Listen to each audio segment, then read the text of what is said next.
So to help us think even more deeply about this potentially 10-year future, right? If we assume maybe these bots are coming in the next 5 years, as crazy as that seems, thinking 10 years out, how do we get to that society full of these bots that we actually want to live in? And to help us explore that, I'd like to invite Ben Hamamoto back up to the stage.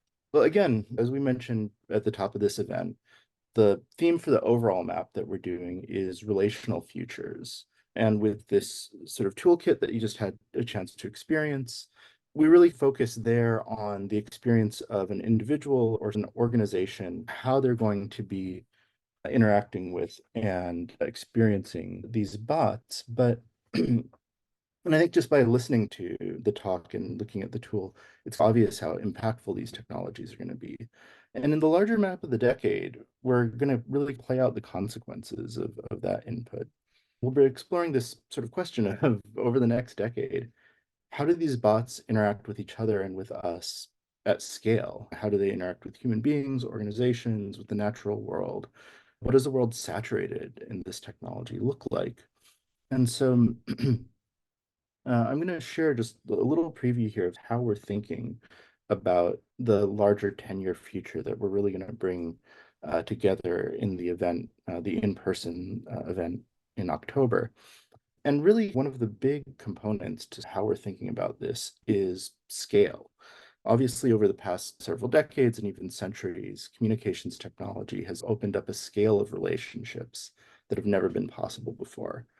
And this has created some pretty profound issues for humanity and for governance. How do you manage relationships on a global scale? Because as things scale up, you end up in these more complex webs of relationships that are harder and harder to manage.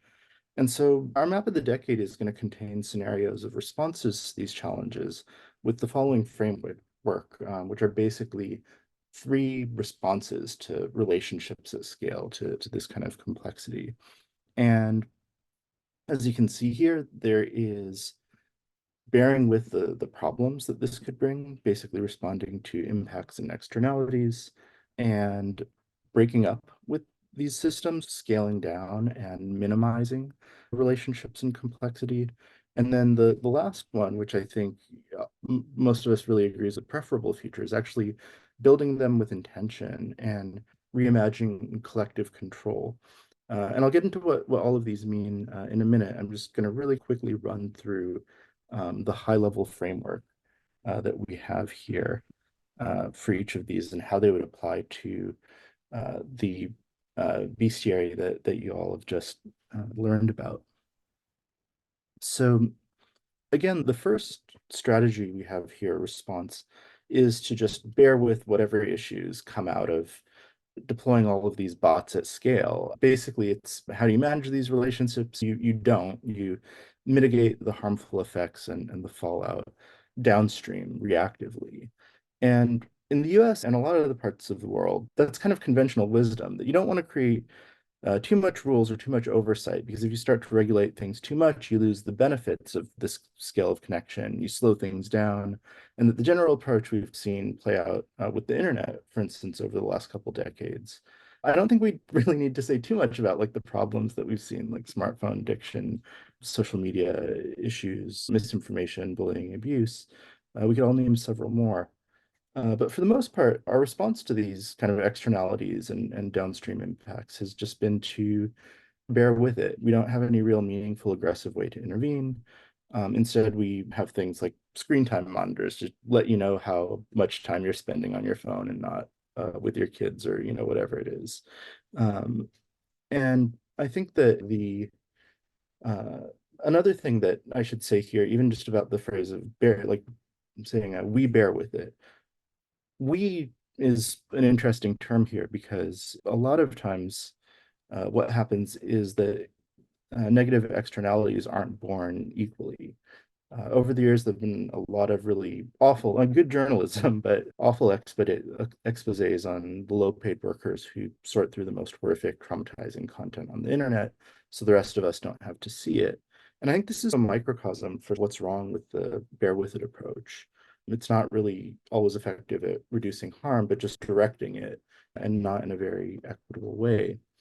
And so this is one, it's almost like the default approach, I think, for how you might govern this in the future. And so you could see a scenario in 2035 where the really light hand on regulation creates a relatively free-for-all market for generative AI integration in 2035. And so you just have everybody with their own bots representing their own interests in the Wild West free-for-all. And there's probably some really interesting, really cool stuff that comes out of this, but also a lot of harms that we don't have a good answer for, a good response to in this scenario. So it's a sort of dynamic and unpredictable environment that can work for you depending on who you are, but that also burns unprecedented quantities of energy steadily in the background. And the next one we have, and I'll actually pick up the pace a little bit here just for time's sake, is to break up and basically to reduce your dependence on these kind of technologies and the relationships involved with them, restrict people's access and dependence. And this is something that I think a lot of us associate with governments like China's, which they're handling video games by putting a cap on and how long kids can play video games. And in the US, I think we tend to, that's not how we do things. But in our attempt to like really not be China, the US is very much pursuing similar strategies. And I think that this also gets a little bit at what do we mean by retreat and disconnection. This is a limiting, this is a strategy of limiting, but in this case, it's by nation state or kind of limiting the ecosystem of connection. But similarly, we also see a version of this, again, in the US, where we're restricting by age. At least there's some attempts in the US now to ban kids under a certain age and regulate access to this. And this is something that I think felt unthinkable maybe 5 or 10 years ago, but now we're increasingly seeing this kind of regulation come to pass. And so you could see this kind of scenario, which has an interesting connection to the first one, which is basically a social backlash against the explosion of AI bots, leading to a lot of banning and really limiting like where and how these beings can interact with them and what kind of uses they can be put towards. And eventually what you might see is a handful of really powerful tech giants are the ones who are able to comply with whatever regulations exist, and they're able to dominate the space just by virtue of being able to shape, if not comply with the regulation.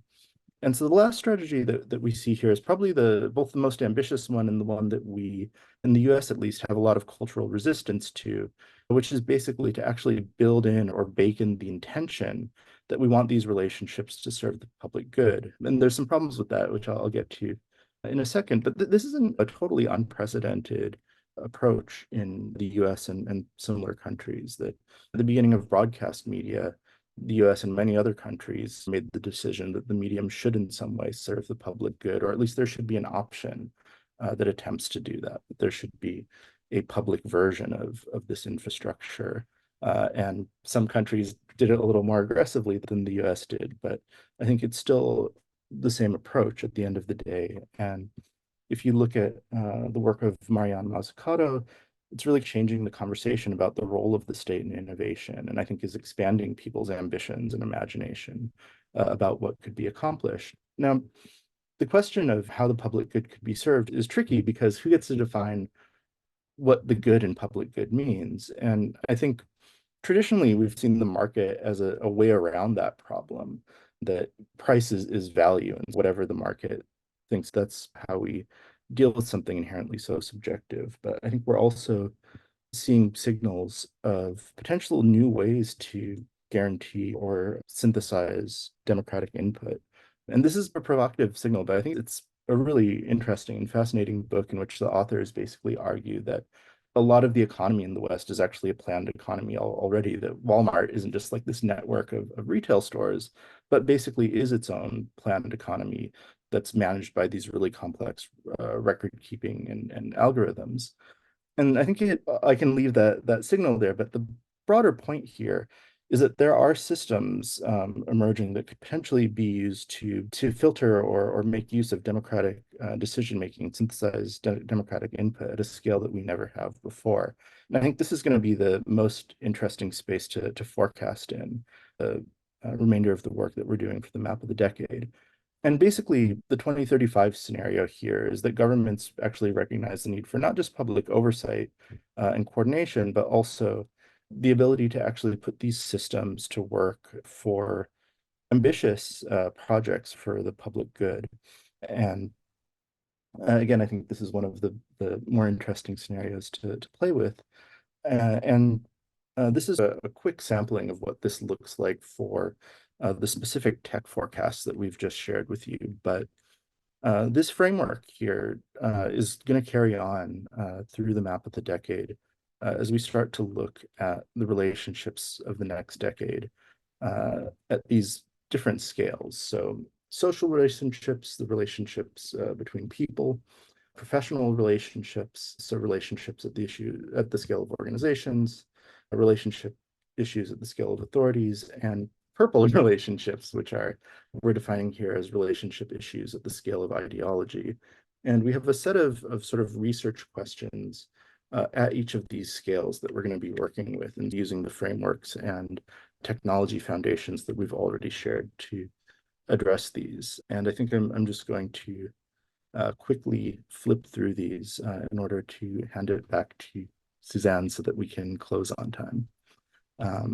But again, tactical, so relationship issues at the scale of authorities, and then lastly, relationship issues at the scale of ideology. So please do look forward to that and RSVP and come see us in person in Palo Alto. It's a lot of fun to do these events in person for those of you who haven't done that with us. So we're really looking forward to that. Thanks so much, guys. Thanks, Ben. If we could get everybody back on for the closing here, would be great. We're going to wrap up here in just a moment. We want to thank everybody for attending today. We want to thank all of our panelists and presenters for being here today. And I want to just, before we close out with Suzanne, just see if there's any kind of closing thoughts that we all might have. I just want to put it out there that I think this has been the most fascinating and alternatingly like optimistic and dystopian kind of force that I think I've studied at IFTF in the 12 years that I've been at the Institute. And so shaping this future, I think, is one of the most important things left for humans to do before it automates our work away, right? Is that aspect of social consensus. Even if we get AGI, we're going to have opinions about what happens to us and what we're willing to tolerate. And we're going to need to have interactions to facilitate that. So I think thinking about these relationships can be really key, even if we think, I know I'm referring to the chat right now, some of these technologies are going to advance further away. I don't think there's a personality of an AGI out there that people aren't going to want to still have their say with just because of what we are as a species, right? But I would love to encourage anybody out there that's thinking about the implications of this transition for their organization or community. We would love to help you think about that and apply what we're learning and thinking about to your issues as well. And I want to invite Bob, any final thoughts you have? Yeah, just quickly, the best conversations that we have with each other usually take quite a while. And you're in a deep conversation. It doesn't just happen in the first few minutes that you come away with some grand insight. It takes a long, deep conversation. I think that's what we're talking about. I also think for us as leaders and for all leaders, if you think future back from 10 years ahead, we're all going to be augmented. That's not really the question. We're all going to be stretched, or we're not going to be in the game, so that we've got control over it now to figure out how do we want to be augmented and actually create that kind of augmentation in a human and humane and humanistic way. Absolutely. Thank you. And Toshibot, any thoughts? Well, first of all, I have to confess that everything you saw today was just a AI simulation of me. And now I'm ready to reveal my true face to the audience here. Very brave. In all seriousness, I am very excited for our in-person event in the fall. Today, what you saw was just a peek of what we're going to be doing. And of course, a huge part of our in-person events is the relational computing we do with joining you humans together. And we're going to be doing a lot of that. And we're going to be using some cool new AI tools and some experiential AI demos that if you come in person in the fall in October, you're going to get a chance to potentially be impersonated or impersonate each other or interact with some of these impersonations.